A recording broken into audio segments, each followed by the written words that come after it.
Bonjour à tous, c'est Karasu Cosplay. Bienvenue dans cette nouvelle vidéo. J'espère que vous allez bien. Aujourd'hui, la recette du jour, ça va être des onigiri, c'est des petits sandwichs japonais, comme vous connaissez tous. Je vais garder mon manteau pour l'instant, mais c'est très possible que je l'enlève parce qu'il fait une chaleur accablante. Donc, sans plus tarder, on commence la vidéo. C'est parti. Pour les ingrédients, j'ai pris du riz japonais, comme ça, kisushi, c'est du riz à sushi, mais ça peut servir pour les onigiri aussi, c'est très bien. L'épicerie, en plus, c'est un gros paquet. J'ai aussi pris du vinaigre de riz, comme ça vous pouvez trouver dans l'allée asiatique. J'ai aussi pris ça, Kikkoman, de la sauce soya japonaise. Ça, c'est de la sauce salée et non sucrée. Sucrée, ça n'existe pas au Japon. Ça peut servir en garniture. Ça se mange bien avec des gyoza. Avec des gyoza, c'est trop bon. Sinon, avec des sushis, tremper un peu l'algue de nori parce qu'il faut pas tremper le riz. Pour la mayonnaise, j'ai pris de la mayonnaise sésame parce que j'aime pas la mayonnaise épicée. J'ai déjà essayé une fois et j'ai pas aimé ça. Donc, pour l'instant, ça va être celle-là. Pour les feuilles de nori, prenez ça.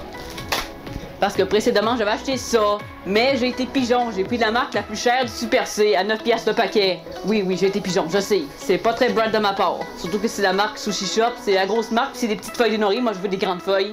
Fait que prenez celle-là. Ça, c'est mieux, c'est moins cher. Pour les garnitures, ça va être du saumon. Saumon en canne comme ça, défaite. Déjà, tout à enlever les arêtes parce que ça me tente pas de défaire les arêtes ce soir. Puis aux crevettes aussi, mais j'ai pas emmené le sac parce que ça va tout dégouliner partout parce que je l'ai fait dégeler. Donc pour cette recette, je vais prendre une tasse et demie, c'est assez pour une personne parce que ça gonfle le riz. Donc j'ai pris une tasse et demie, c'est assez pour une personne, d'autant plus que ça gonfle le riz à la cuisson. Maintenant, la prochaine étape, ça va être de laver le riz pour enlever l'amidon. Parce que oui, au Japon, le riz est pas très propre dans les rizières, faut le laver. Donc je vais verser le riz dans ça. Donc j'ai mis le riz là-dedans, ça va pouvoir le laver, on va pouvoir le touiller jusqu'à ce que l'eau soit presque transparente parce qu'au début l'eau est très blanche. Je vais vous montrer ça. Les crevettes sont ici, c'est pour ça que je les ai pas emmenées parce que comme vous voyez ça dégouline, je vais pas mettre de l'eau partout. Je vais mettre la caméra plus proche pour que vous voyez ce que je veux dire quand l'eau vient blanche à cause de l'amidon de riz.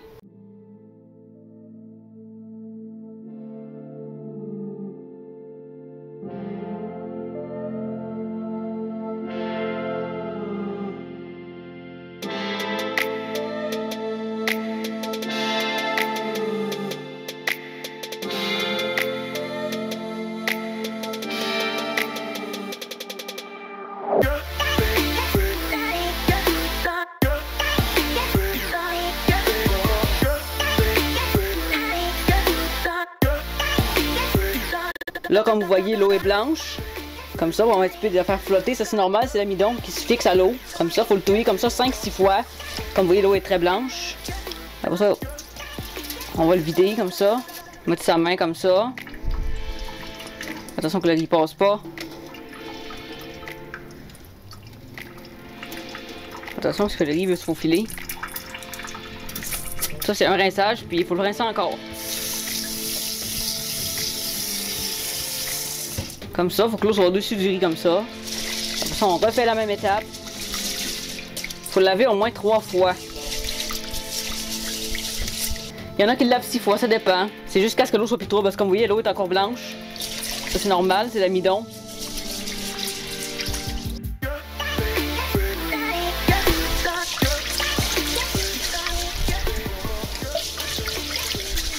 Comme vous voyez, l'eau est encore blanche. Ça veut dire qu'il faut continuer. Donc, pour faire moins de dégâts, je pense qu'on va faire ça comme ça. Voilà le beau riz, mais il n'est pas encore propre. Faut continuer.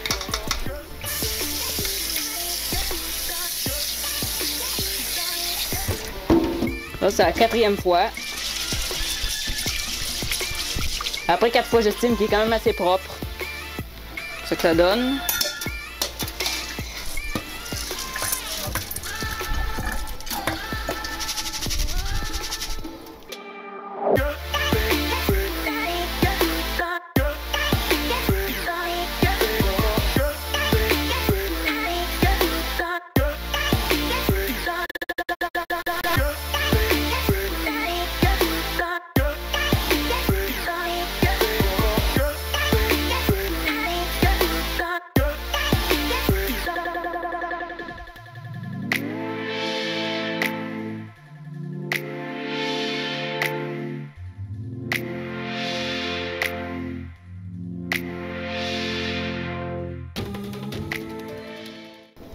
Donc j'ai mis le riz dans la cuiseuse.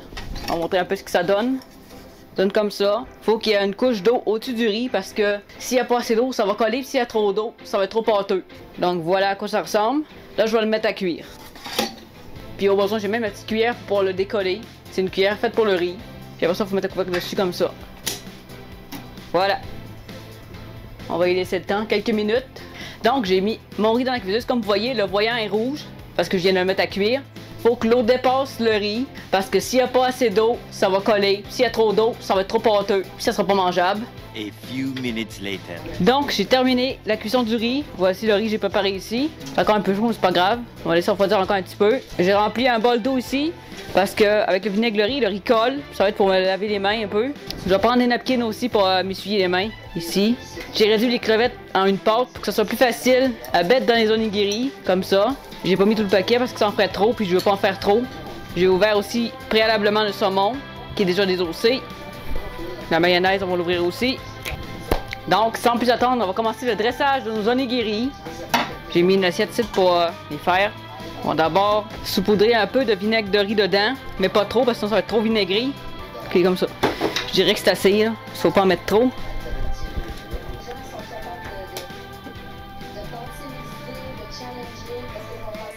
Faut bien mélanger pour qu'il colle. J'espère que je vais le réussir. Parce que c'est la première fois que je fais des onigiri, j'en ai jamais fait. J'en ai toujours mangé beaucoup, mais j'en ai jamais fait. Là, ça commence à bien coller. Ouais, ça commence à sentir, là. Comme ça, faut pas mettre trop. Parce que si ça goûte trop vinaigre de riz, ça va être dégueu. On va prendre la feuille de nori comme ça pour faire du vent. On va faire un éventail. J'ai pas d'éventail, malheureusement. Parce que c'est comme ça qu'il va coller puis faire des boules. Ça, on va le fermer. Il y en a assez mis. Faut pas en mettre trop de ça. En même temps, je vais faire un peu de vent en face parce qu'il fait chaud. Donc, là, c'est quand même bien. Comme vous voyez, ça se tient. Ouais, là, ça colle. Comme ça. Le nom onigiri, c'est justement parce que nigiri, tu serres comme ça puis tu fais une boule. Comme vous voyez, ça se tient bien. Comme ça, vous faites ça. Ça se tient mieux. Ça, vous faites une petite galette de même. On va faire une crevette, on va pas en mettre trop. On va mettre un tout petit peu. Comme ça. Comme ça. Et comme ça. C'est ça. La méthode japonaise, c'est comme ça, un triangle. Ils seront pas très réussis. Mes premiers, c'est normal. Là. Comme ça. Donc voilà mon premier onigiri. Je fais ça comme ça parce que c'est s'essuyer les mains. Essayer d'en faire 2 crevettes puis 2 saumons. Donc on va passer à la suite. On va faire une autre boule de riz. Comme ça. Je vais essayer de faire 4 onigiri si je suis capable. Ce serait bien. Comme ça. Ils font comme ça puis ils font ça au Japon. Ça sent la poiscaille. Mais c'est bon du saumon. Au moins les arêtes sont déjà enlevées. Ce sera pas à faire parce que c'est chiant de vider ça. Fait plus cher mais au moins il est désarrêté. Faire un petit trou comme ça. Mettre du saumon, on n'en mettra pas trop.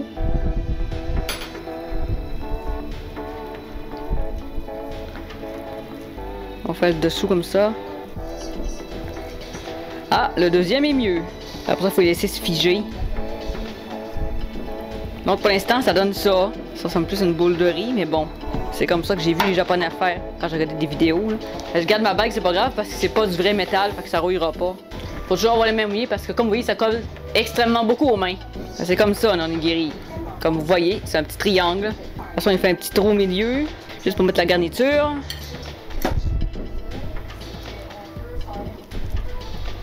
C'est des gros onigiri, ça. Comme ça, on fait un X avec la main comme ça. Ça, c'est plat. Faire comme le mont Fuji, petite montagne.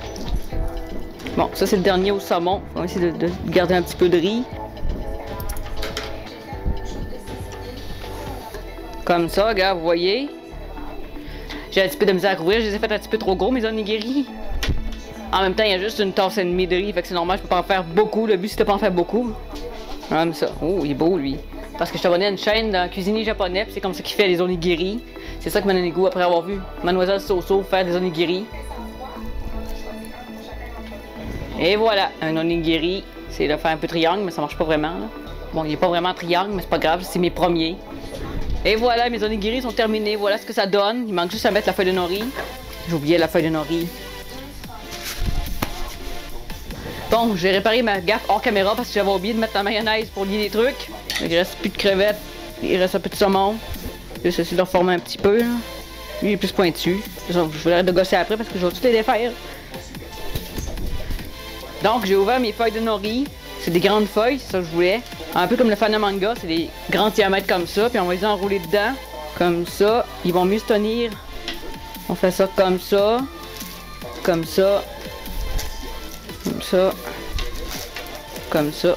Ça sent extrêmement bon. Parce que moi j'aime ça quand ils sont tout couverts parce que ça se tient mieux. Souvent il y en a comme petites feuilles de même. Peut-être de même. Comme ça. Ça c'est un onigiri classique. Voilà, un bel onigiri. J'arrête de le taponner, j'arrête pas de le défaire.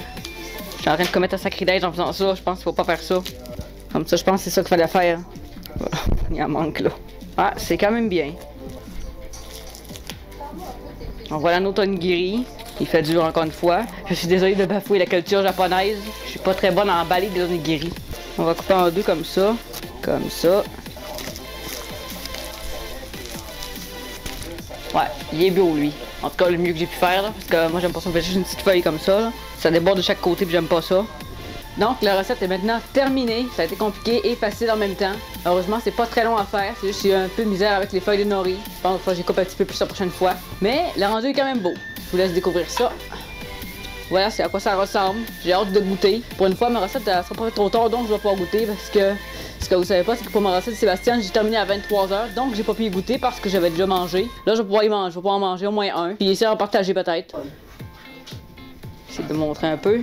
Ça reste ses mains encore. Donc voilà, un petit onigiri made par Itachi. La prochaine recette, ça va être du karaage, sûrement la semaine prochaine ou l'autre. Ça va dépendre quand je vais avoir la motivation de le faire. Puis en espérant qu'il fait pas aussi chaud qu'aujourd'hui, parce qu'aujourd'hui il faisait 40 degrés, on cuisait. Donc voilà, ça c'est au saumon ou aux crevettes, en goûtant, je vais savoir là. Moi, je préfère comme ça du fan de manga, quand ils sont bien enveloppés. Il y en a une qui me regarde en bas. Non, t'en auras pas. T'en as eu tantôt. Dégadine. Bon, donc je vous les remonte encore, comme ça. 4 onigiri, fait maison. Donc, sur ça, j'espère que cette vidéo vous a plu. Si c'est le cas, n'oubliez pas de liker et commenter. Ça fait plaisir, ça m'encourage à continuer. Dewa, Johnny.